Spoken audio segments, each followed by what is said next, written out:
I'm very glad to welcome our next session on Community and National Youth Service, a vision from the field. Please welcome to the stage Michael McCabe, Carol Span, Celina De Sola, Michelle Zapata, and Gabriela Perez.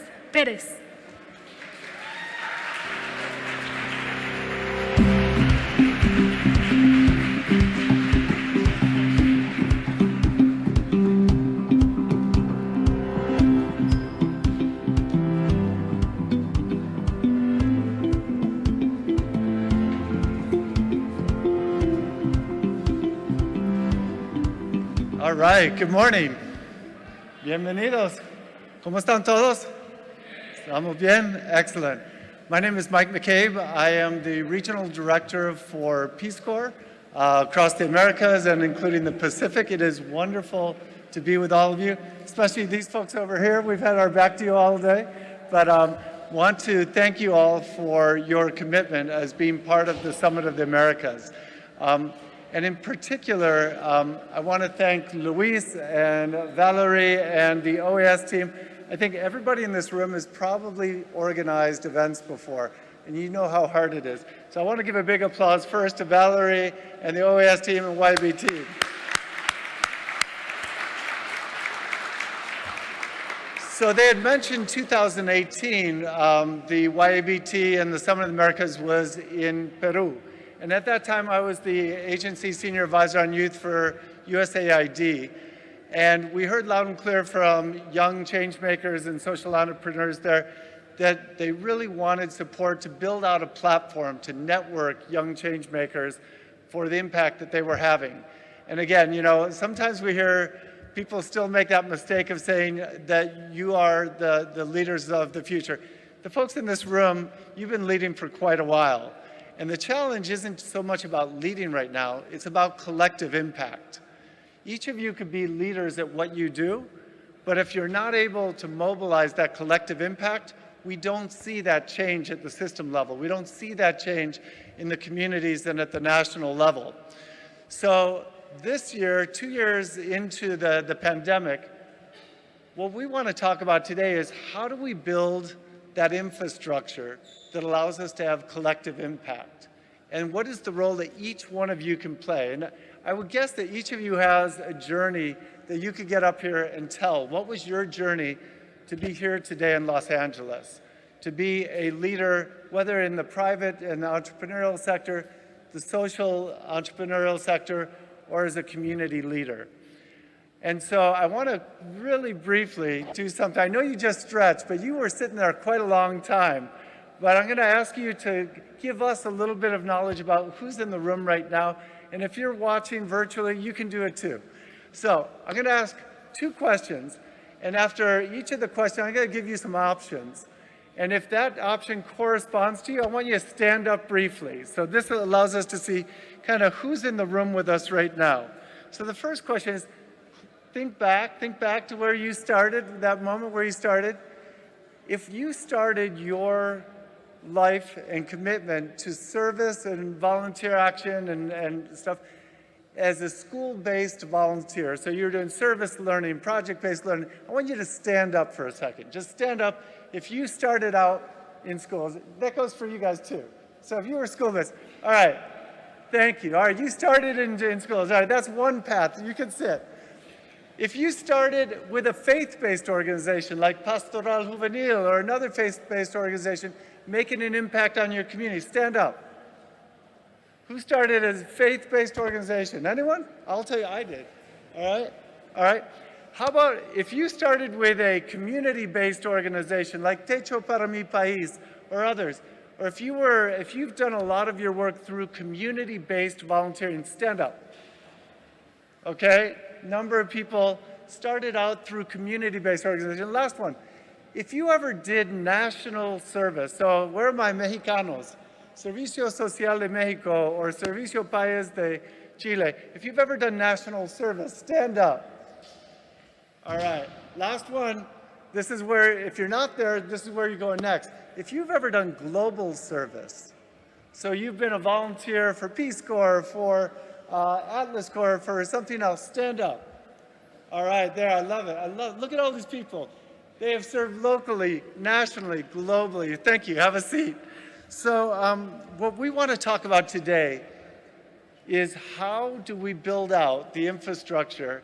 Because you're here because you're change makers in a lot of different ways. But again, for collective impact, how do we make volunteer service, Servicio Solidario, the experience of every young person in the Americas? Because when we look at the issues that are in front of us and the 5 C's of this conference, addressing COVID, addressing climate, addressing corruption, addressing, all these things, one of them is connectedness through civic engagement. And many of you probably in the last 2 years have been affected by COVID. Loss of learning, loss of earning, loss of engagement, loss of loved ones. And so the question is, and how do we meet this moment? And Carol, who you're going to meet in just a second, the head of Peace Corps, has talked about this intensely for the past few years. This is our moment to meet the moment, but we have to do it by bringing a lot more people along. I hope that by the end of this session, you've got like 5 new ideas about how you can take your organization to that level of mobilizing more people to make service the common opportunity of every young person across the Americas. With that, I want to introduce Carol Spahn. Carol is the CEO of Peace Corps. Peace Corps, how many know Peace Corps? Raise your hand. All right, you're going to know Peace Corps by the end of this. So Peace Corps, as Roy Thomason said, Roy Thomason, 1960s, was a volunteer at Peace Corps in the Eastern Caribbean, inspired to create Young America's Business Trust, and has worked with young leaders for the last 50 years. So Peace Corps started by President John F. Kennedy. You're going to hear a lot more about it. But basically, we work with communities all over the world to take action and meet communities. We'll hear more about it from Carol. I'm going to pass it over. And then we're going to hear from 4 other young leaders, leaders of all type.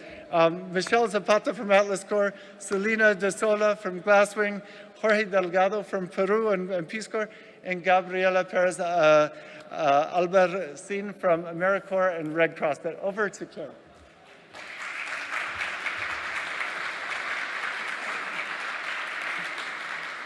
Thank you so much, Mike. It really is such an honor to be here with you all today. I want to thank the Organization of American States, Young America's Business Trust, for creating this space for us.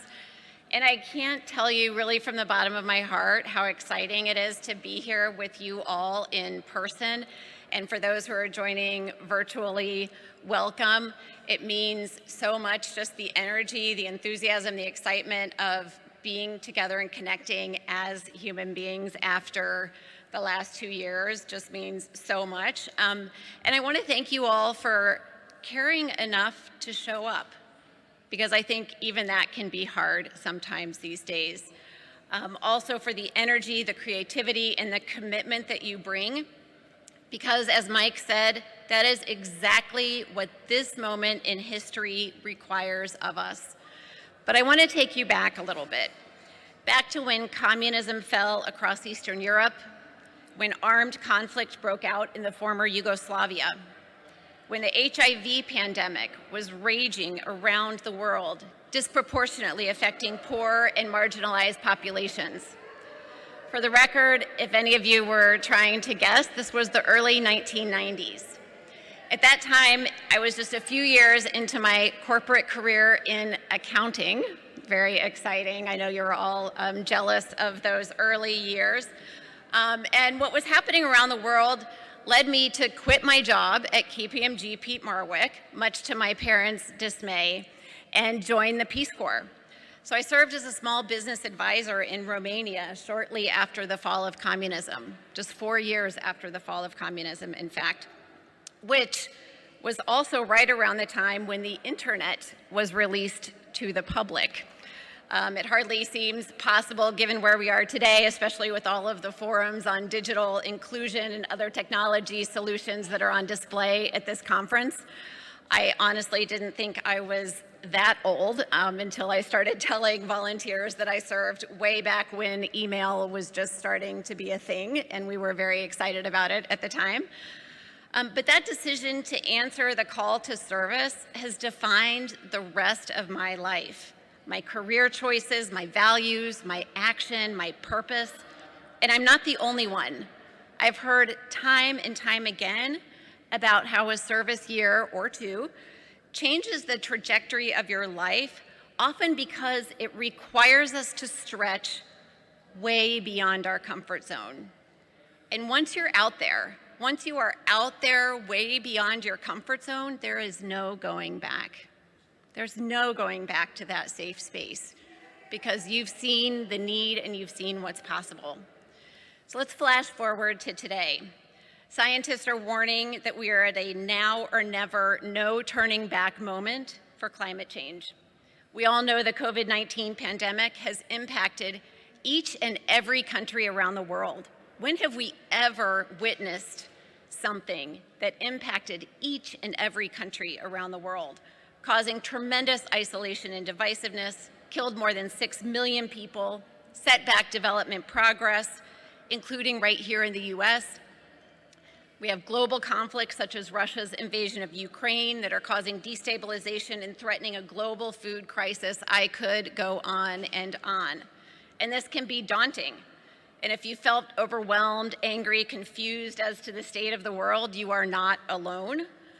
But importantly, again, I'm glad you're here because it means you are one of the courageous leaders who is already out there doing something about it. As I look back, the good news is that our global community has gotten better at developing a shared vision that's based on a fundamental human right.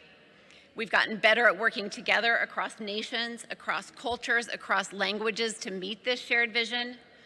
The United Nations Sustainable Development Goals are a testament to this. And what I particularly love about these goals is they're not guarded in their ambition. No poverty, zero hunger, gender equality, just to name a few. These goals are designed not just to meet this moment, but to fundamentally reshape our world for future generations. And we have data. We have data that show that when governments, citizens, and donors partner together, apply research, and dedicate skills and resources, measurable progress is possible. Measurable progress is possible. Let's take poverty. When I was in college, 35% of the global population lived in extreme poverty.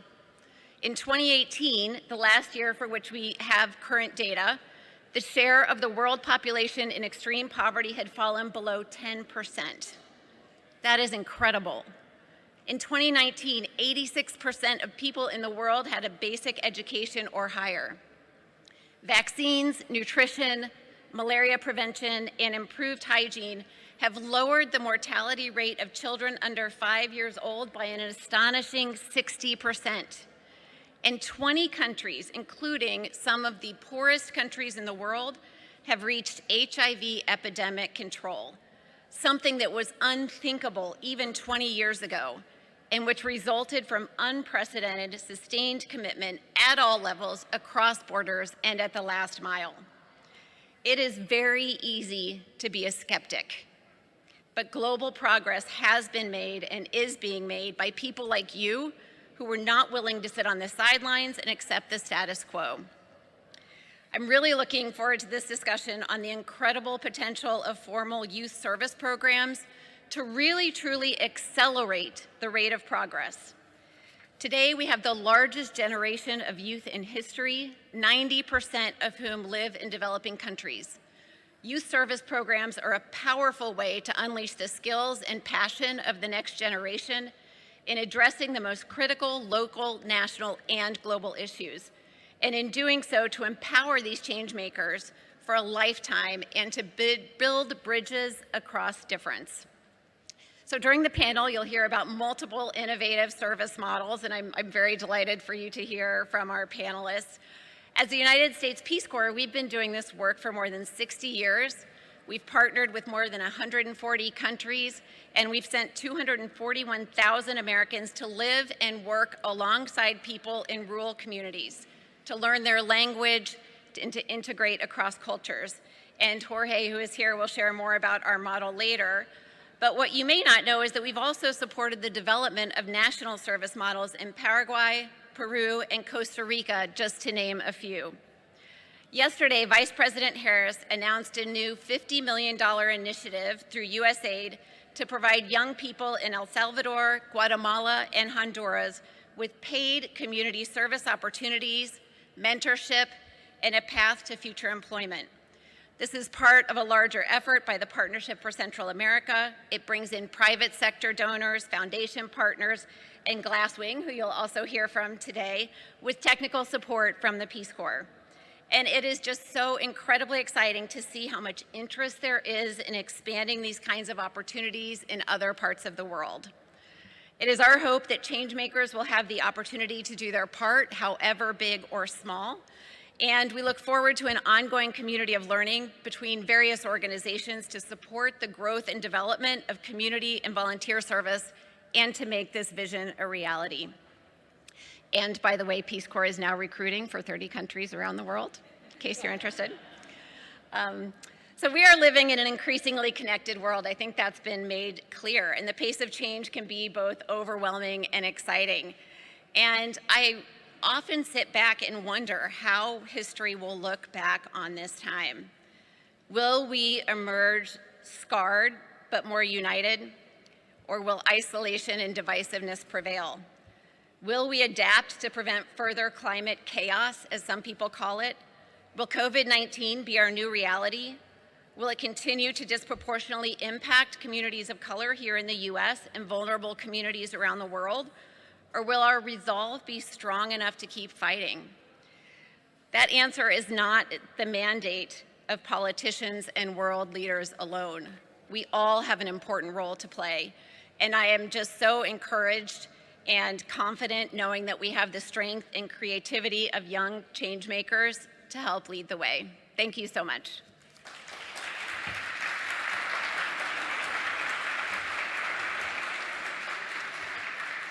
I now want to invite up Celina De Sola, who is the founder and CEO of Glasswing. I first met her in El Salvador at a 3-day youth peace summit that was done with 21,000 youth from across Central America. And she also brought together Chino Inacho and David Guerra to make it a really fun way to launch Gen Now, which has now become a movement for youth taking action in their communities. And you're going to hear about it right now from Celina.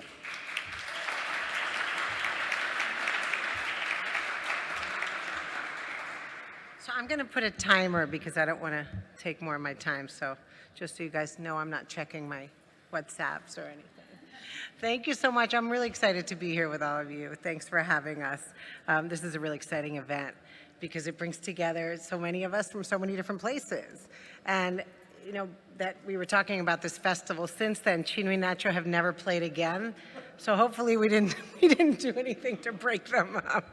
But anyway, I think we're all here because we're really interested in figuring out, I mean, I'm 45, but I feel young, but I think we're interested in figuring out how we can collectively do more, right? Mobilize more people, do more in our countries. Yo soy salvadoreña, orgullosamente, and emprendedora social. So we started Glasswing 15 years ago, and almost by accident. We didn't have a business plan.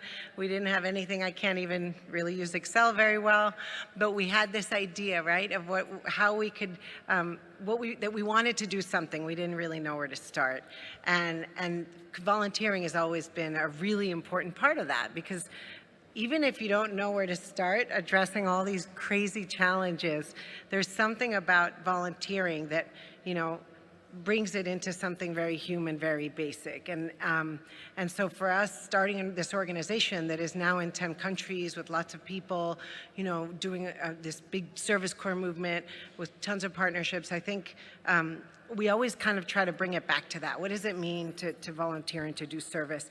And I think this is an incredible moment where the world is paying attention and knowing that volunteerism and service actually generates value, social and economic value. It's not just something nice you do on your free time. It transforms and it generates value. It changes us individually, but it changes everything else. I mean, Latin America, right? We have high rates of violence, poverty, risk, but there's a huge young population that can change this. So I think that that's something that I think is really important that we have to capitalize on, and not even if we have steps back, just to remember that this is a moment where we can really push stuff forward because we're starting to understand the power of service more. And one of the things for us, I'm going to read a quick quote from one of the, because I'm not this age, but one of our youth guides said this a couple weeks ago. She's leading a youth group of about 20 young women in Guatemala, and she said, I'm going to say it in Spanish because she did. Aquí somos mujeres luchadoras, tejedoras, luchando por nuestros sueños aquí en Guate y para seguir estudiando y ser alguien en la vida. Yo quiero apoyar a mi comunidad. ¿Quién quita que tal vez me tire para diputada en algunos años? O tal vez alcaldesa. O tal vez monto una organización enfocada en la niñez y juventud. Ana had never done volunteering before. She's been doing this for what, 2 months? So the transformation is real and it's fast, right? And we know that. And some of the things that I think all of us have been testing in our different contexts is what's the best way? What's the best way to do this? Mike was asking about how can we move these things forward? And we've started with school-based volunteering. I started in school-based volunteering, a lot of you guys did. And for us, that was a really kind of easy and straightforward way to do it.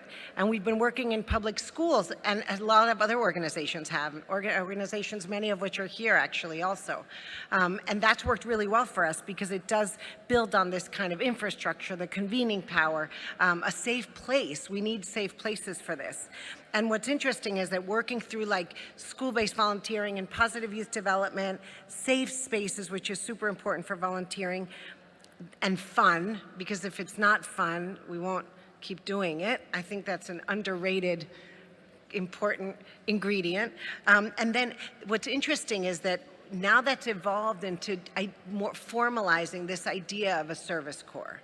And the service corps, this kind of transitioning from doing something like school-based volunteering to going into a service corps is really exciting because we've seen that models work, right? We've seen that the Peace Corps has done incredible things.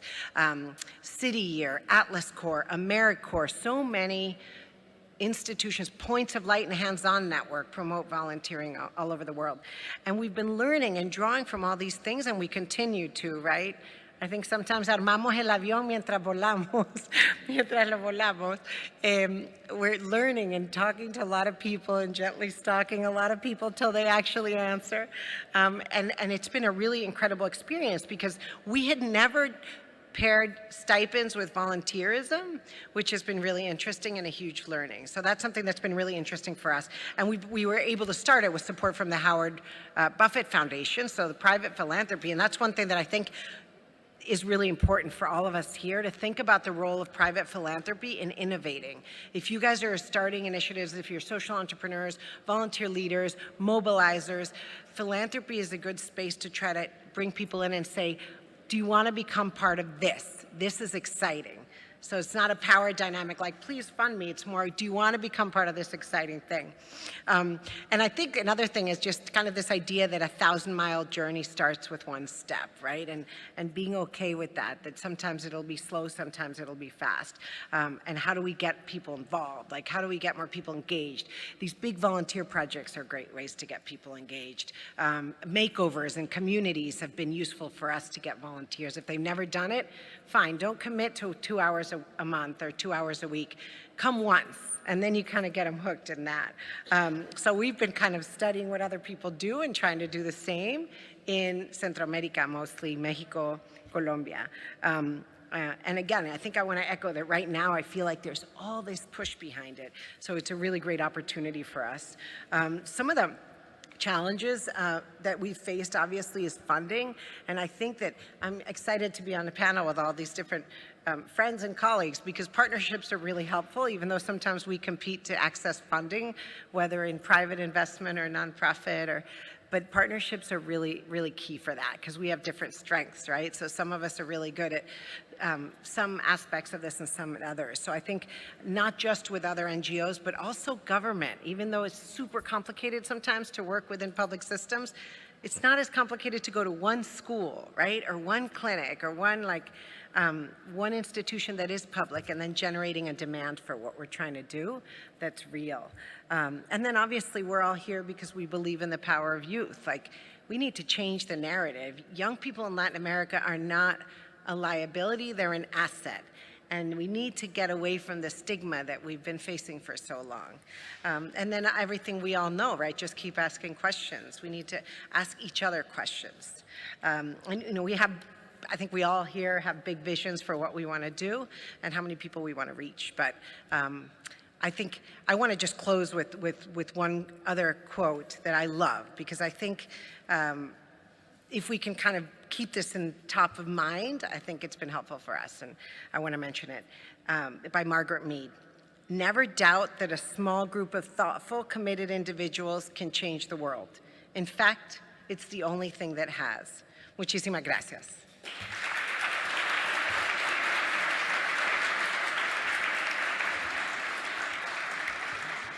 Thank you so much, Selena. And it's true. I mean, if you look at the trajectory, your own life trajectory, and the ones of everyone here, it's about creating lifetime opportunities. I will tell you, you will definitely look back at some point or along the way and realize that your life is way more remarkable because you took those chances and that path less taken, as the poet said. And so we're super excited to support the Central America Youth Corps that Glasswing and others are doing to really build out new models across Guatemala and Honduras and other places. I now want to pivot a little bit to a different model, which is for here in the United States, the largest national youth service in the Americas is AmeriCorps. And it's working across the United States. And so I want to welcome Gabi Perez Albarracin, who's with the California AmeriCorps and the Cruz Roja, the Red Cross, working particularly on disaster response. So she could talk a little bit about her journey from Bolivia to here and where that takes us all, but more importantly, how we can learn lessons from that model that each of you could take back to scaling your programs or being more connected. Gabi?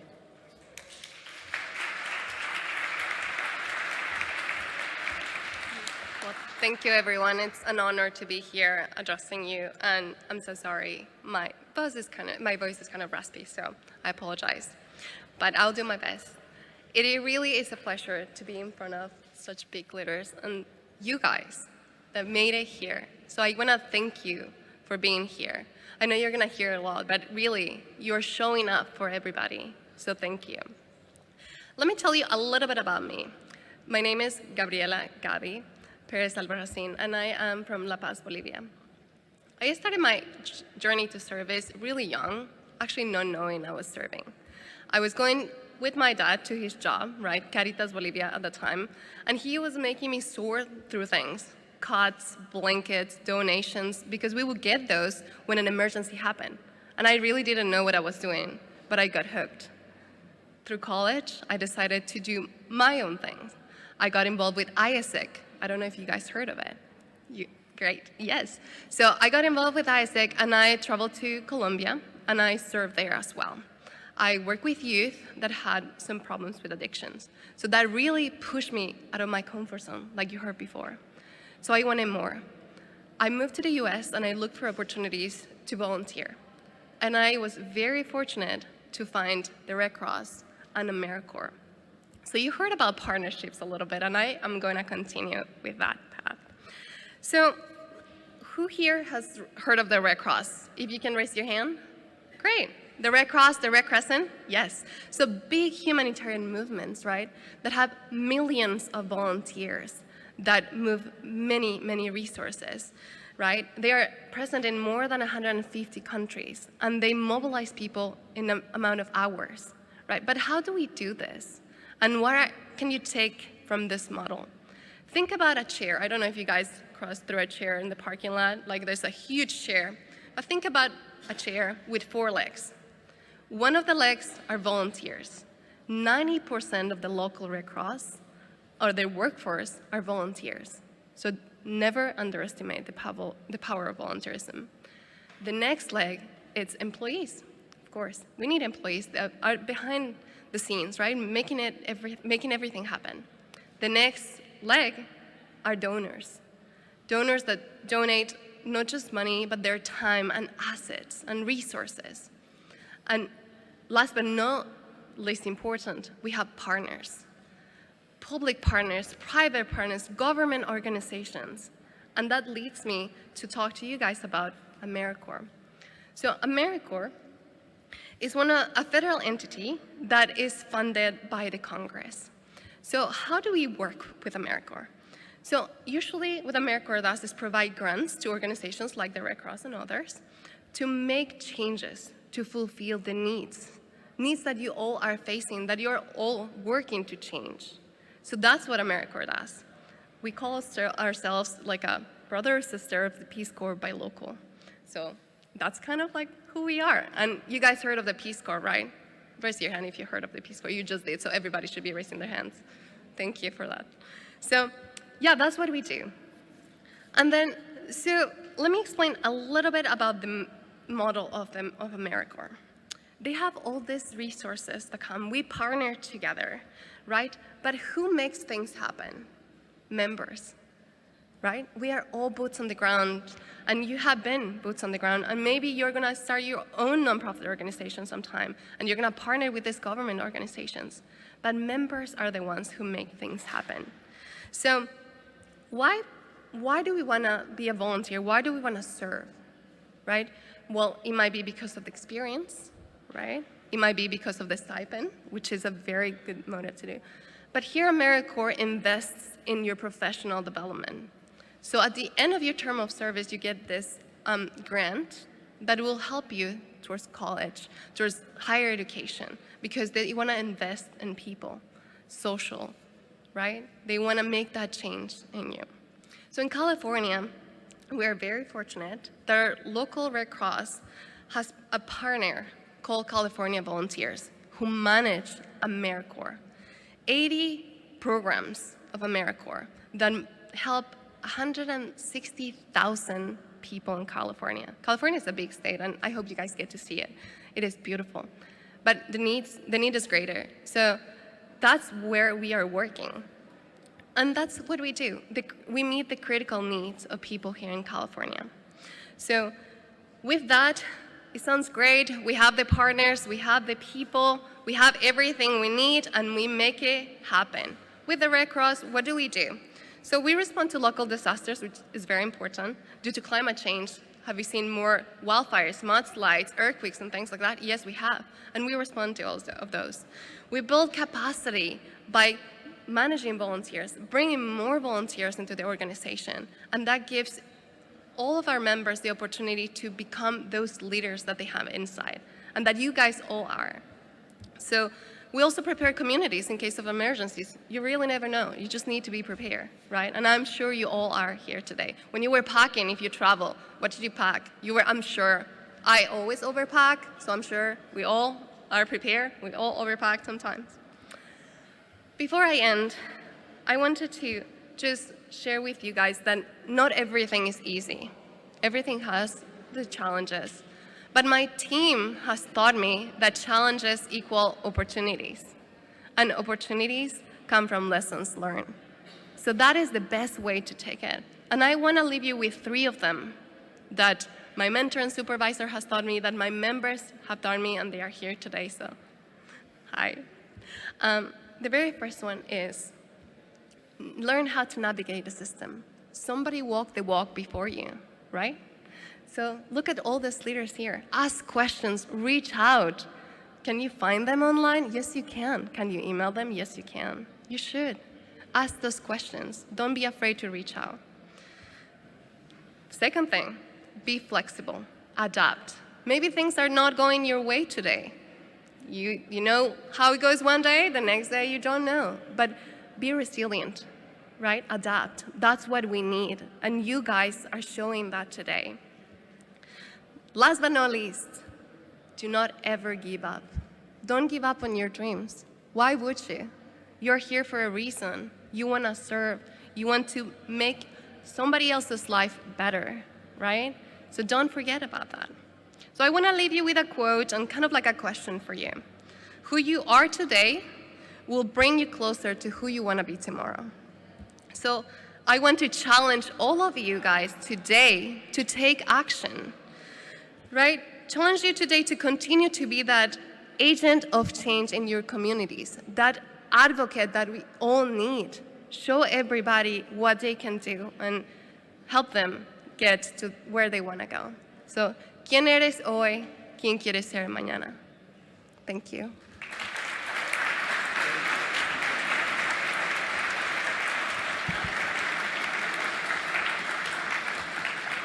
Thank you so much, Gabby, and for your journey of service and through AmeriCorps now, and how we're addressing issues like COVID, how we're addressing issues of disaster preparedness and mitigation. And many of you in your countries have been affected by both those things and will be much more in the future, especially along the lines of climate.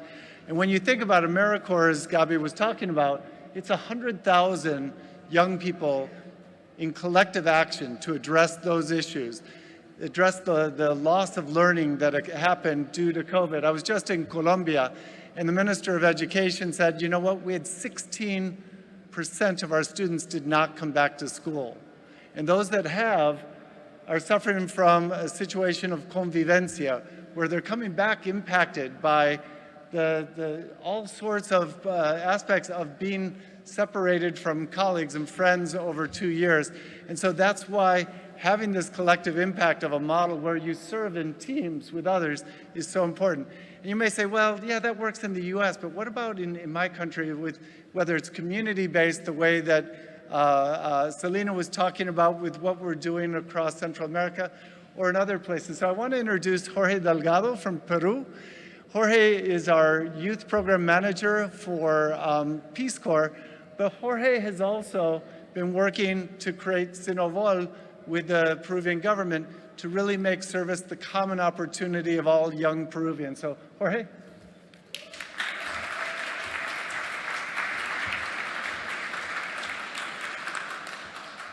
Oh, thank you so much. It's an honor to be here in front of you. Thank you very much to Peace Corps for allowing me to come to this very important event, especially with youth.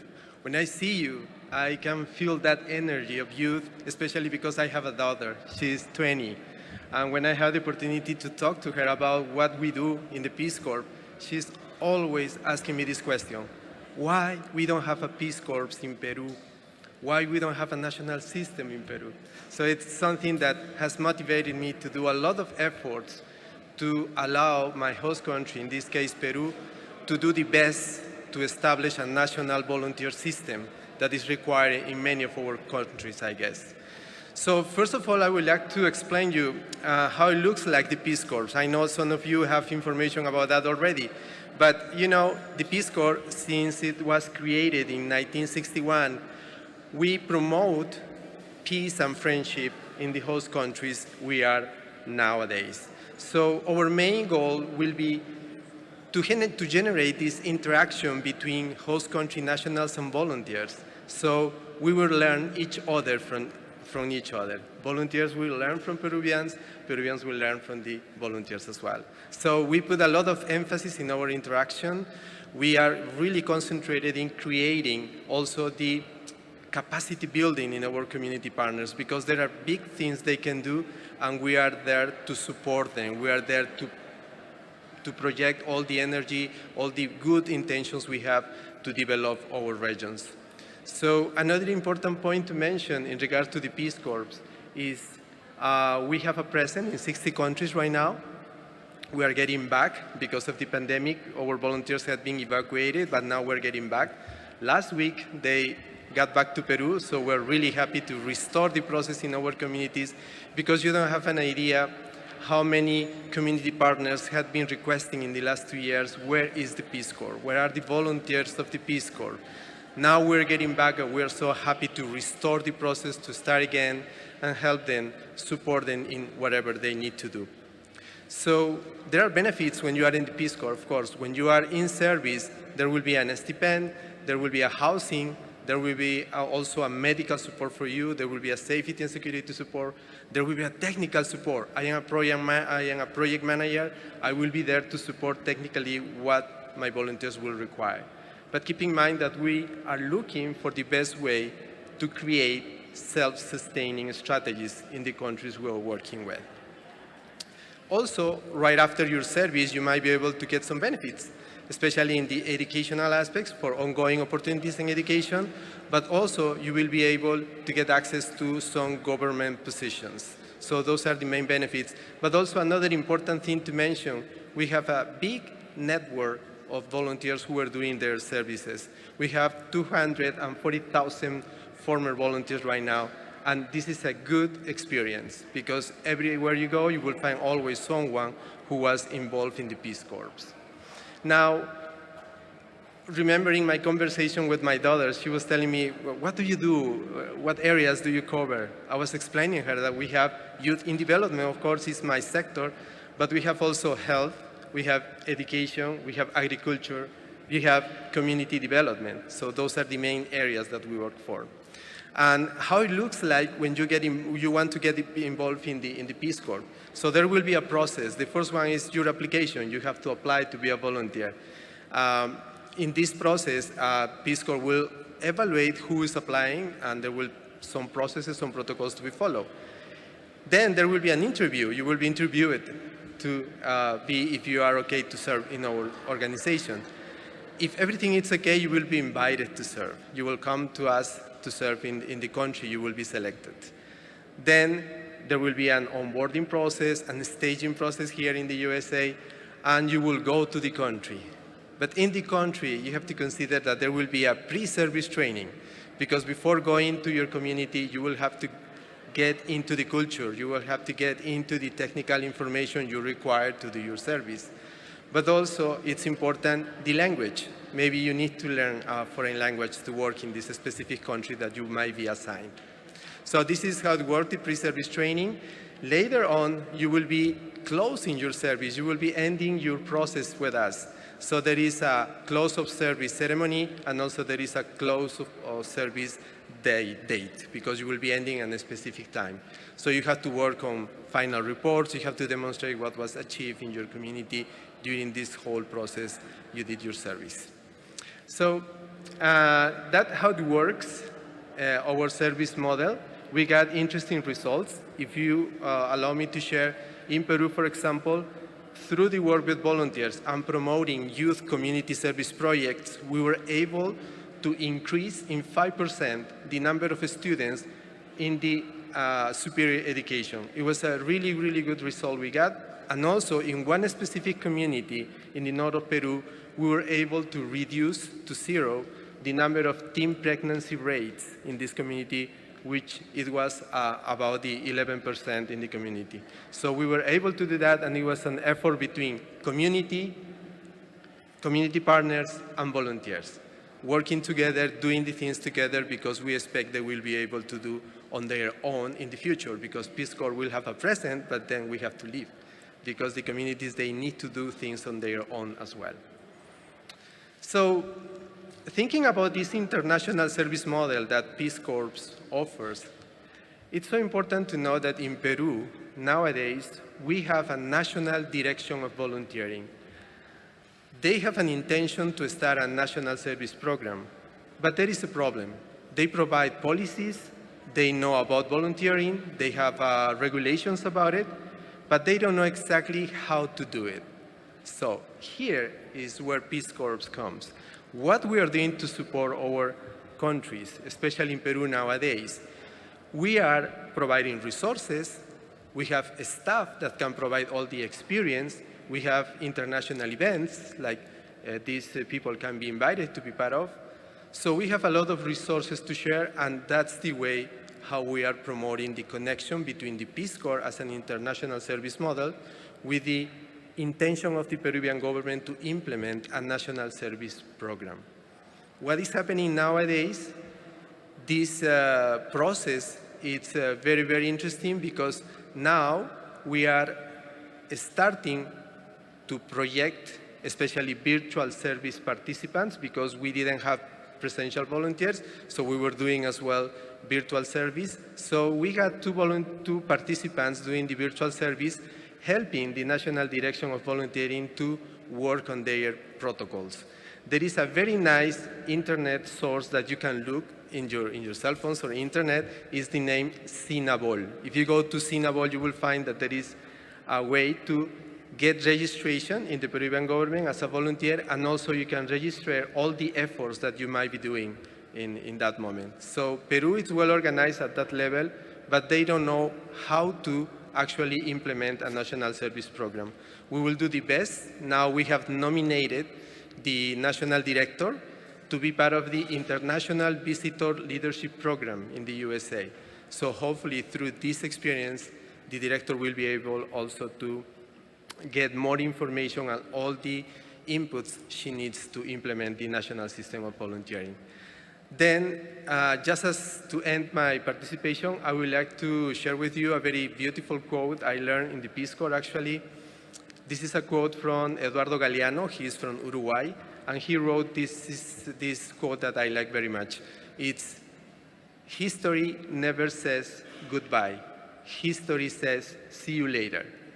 If there is something I have learned in the Peace Corps, is that you never say goodbye. You will say, see you later. Wherever you go, wherever you are, you will meet always someone who was related to the Peace Corps. Could be a former volunteer, could be a former staff, or could be a community partner who was working very close with volunteers. So there are big things to do in our countries. You are invited also to be part of the history. Thank you so much.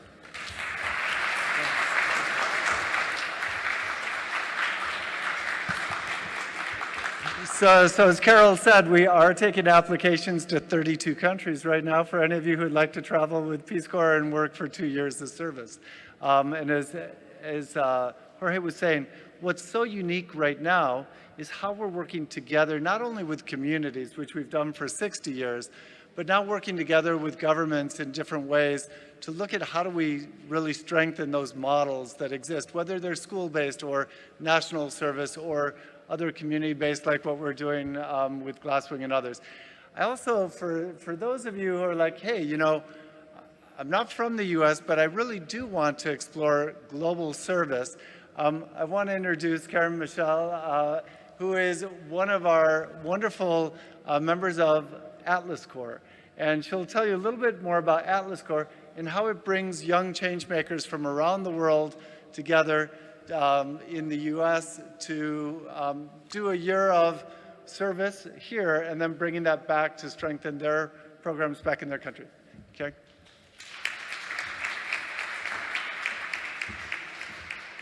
Thank you, Mike. I'm short, sorry. So, hola a todos, todas y todes. To be honest, I'm a little nervous. I was just remembering when I was going up to the stage that one time in college, I had this horrible fall on the stage when I was dancing. Hopefully I haven't fallen yet. So that's good so far. So yeah, my name is Michelle Zapata. I am probably Mexican, but right now I'm living in the city, which is exciting. That's because I'm doing a global service fellowship to Atlas Corps. So what is Atlas Corps? Atlas Corps is a nonprofit that looks the search around the globe for social young leaders, as you all are, to strengthen organization in the US and solve social issues. So actually it was born as an inspiration from Peace Corps because we believe that talent exists everywhere, but opportunity does not many times. So we acknowledge that there are many barriers still, systemic barriers around the globe that prevent young leaders as you all to do this type of global models, right? So Atlas Corp is changing that, bringing talent, leadership, and valuable knowledge from developing countries to developed ones, as the US. That's something that didn't happen before. It was hard for fellows to, sustain a life in the US, to do this type of volunteering. So I know, and we know that it's not easy to achieve that. So how we do that? So basically, we search for these young leaders, 22 to 35 years old, around the globe. You can be from any country except from the US, because the US already has Peace Corps. You have to have at least a university degree, some years of experience. It's not necessary, but it's helpful. And we place you into organizations, host organization in the US, it can be all around the US. I'm in New York, as I told you. And you serve for a full year, at least for a full year, in this organization to solve social issues. You also receive professional development to learn how to develop yourself, develop others, and even how to lead social movements.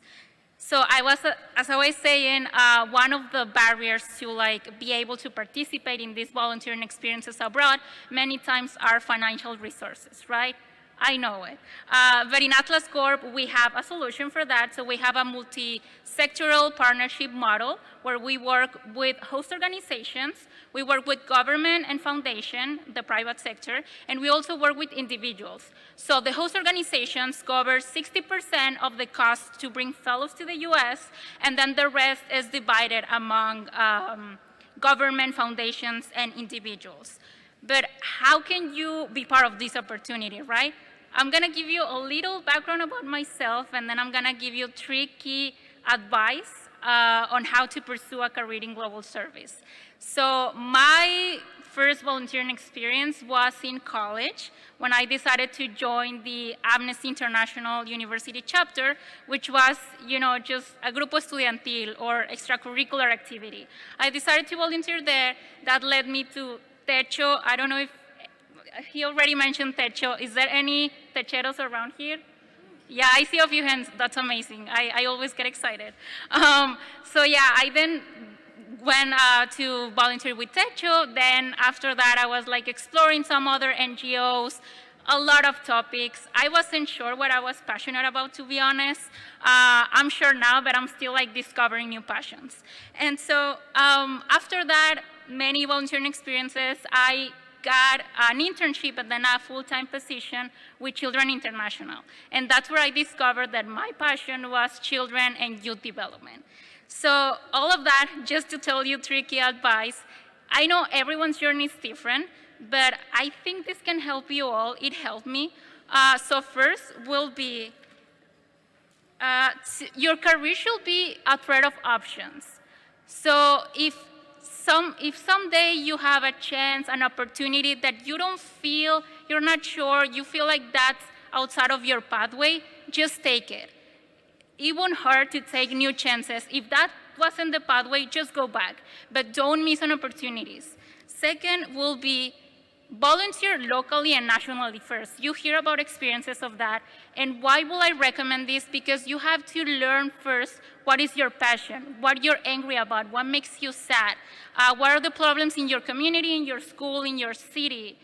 Does that happen anywhere else? If so, how can that happen? And then you can go and serve globally, right? And then the third one will be your university or college should be one of your first networks to look for help. So as I told you, my first experience was in college. Never volunteered as a teenager. I was just playing, minding my own business. But until I got into college, I discovered those opportunities. So please go with your college, university, and explore those opportunities.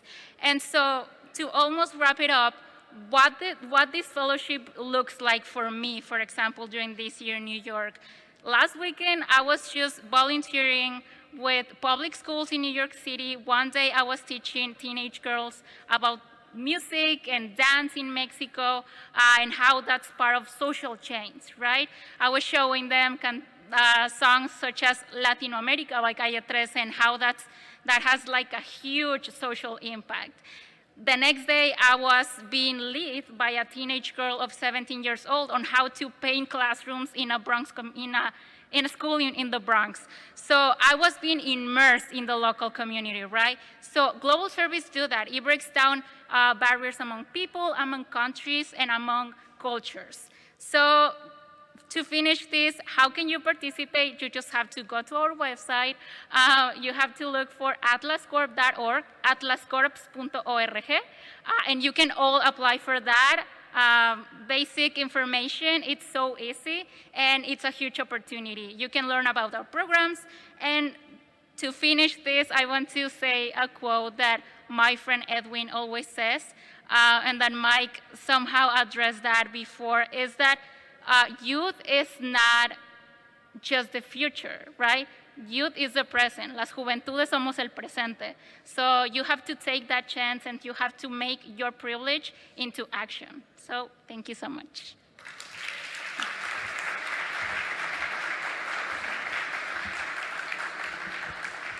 So, just like democracy, this session is not a spectator sport. A lot of you have been sitting there a lot of the morning absorbing. But this is the section where we need you to think about two questions we have for you. Then you're going to turn to the person next to you, and we want you to process that for a minute. But I want you to take about 30 seconds because in this room are all sorts of incredible stories of journeys of service, of innovation, of entrepreneurship. And I want you to think about a whoa and a wow.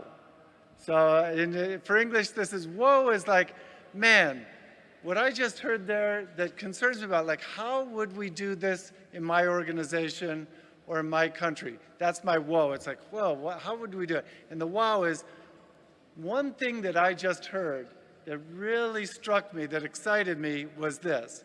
So you got 30 seconds. I'm going to let you just think. Then you're going to turn to the person next to you and share that, because we got to hear your voices, at minimum talking to each other. And then we're going to have a couple minutes if any of you want to share any questions or recommendations, because we got amazing people here. We got David is here somewhere from One Young World, and I met Valentin earlier today from Mexico, who's working on that intersection of climate and indigenous rights and service. And we've got mis colegas de Guatemala here. We've got so many amazing people. We want to hear your points as well. We don't have a lot of time, but you got about 15 seconds. What was my whoa or my wow? And then if you're not sitting next to someone, you guys are going to slide together and share for about a minute, either your whoa or your wow. So take 15 seconds and then start talking with the person next to you. Sitting by yourself is not an option. Go for it. She wants to talk to you. She wants to talk to you.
Okay. Unfortunately, I have to interrupt you. I will tell you that is my favorite sound at a conference, is to hear like 200 people talking at the same time. That is my favorite sound because it means we're like connecting and learning. So is there one or two people who are brave enough to share a whoa or a wow of what we do to make service the common experience of every young person in the Americas? Anybody? Oh, do not be shy. This is not a room of shy people, I know that. The question is, are you willing to share one of your woes or your wows? Yes, come on up. Test, test. Hi, everyone. I'm Ana Paula Perez from ProMujer. We're a social enterprise focused on empowering women in Latin America. And something that everyone said, and I think it was a whoa, and we confirm it, is partnerships, right? We have to make a change through collaboration. We cannot work by ourselves, so working together, being very strategic, and also with philanthropic capital, we can make a great change in the region. So thank you very much for sharing that with us.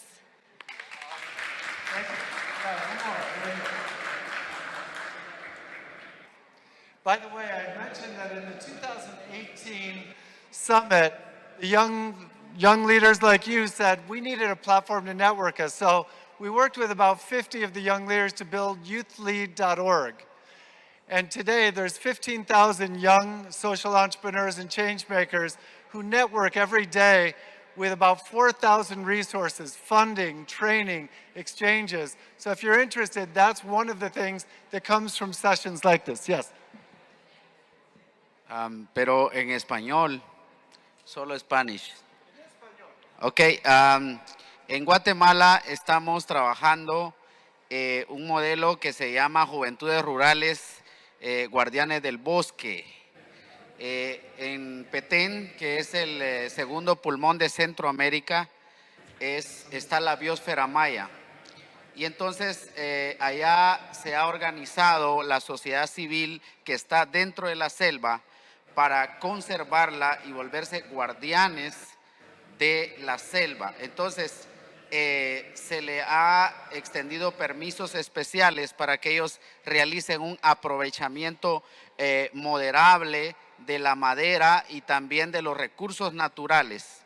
Ellos no pueden hacer cosas que están fuera de la ley, solamente, por ejemplo, la caza para subsistencia, pero la fauna y la flora se ha conservado.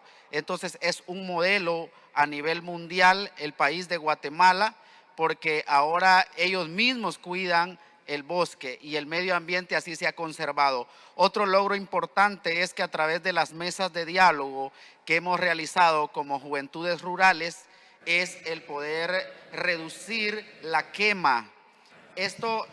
La quema es algo que los agricultores realizan para la siembra. Entonces prenden fuego y el fuego se expande y se quema la fauna y la flora.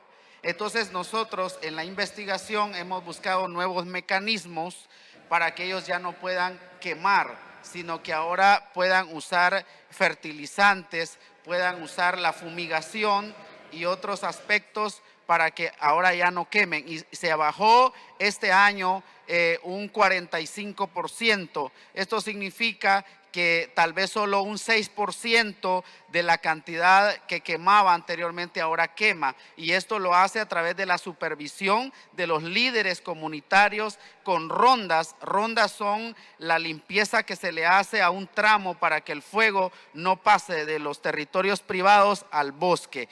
Y lo que nosotros quisiéramos compartir acá es de que los organismos internacionales han apoyado y les motivamos a que lo puedan seguir haciendo y que si pudieran estar en contacto con nosotros para seguir fortaleciendo los talleres de capacitación y empoderamiento a las juventudes rurales, porque tenemos el equipo más grande de monitoreo de la selva en la biosfera maya allá en Guatemala. Muchas gracias.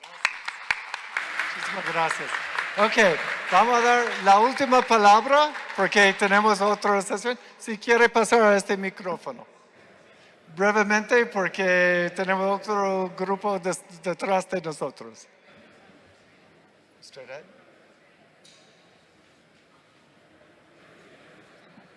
Go ahead, if you can make sure it's brief. Oh, ok. En Spanish. Sí, por supuesto. ¿Cómo están? Muy buenos días. Mi nombre es Dani Montero. My name is Dani Montero. Yo soy del Estado Plurinacional de Bolivia, ¿no?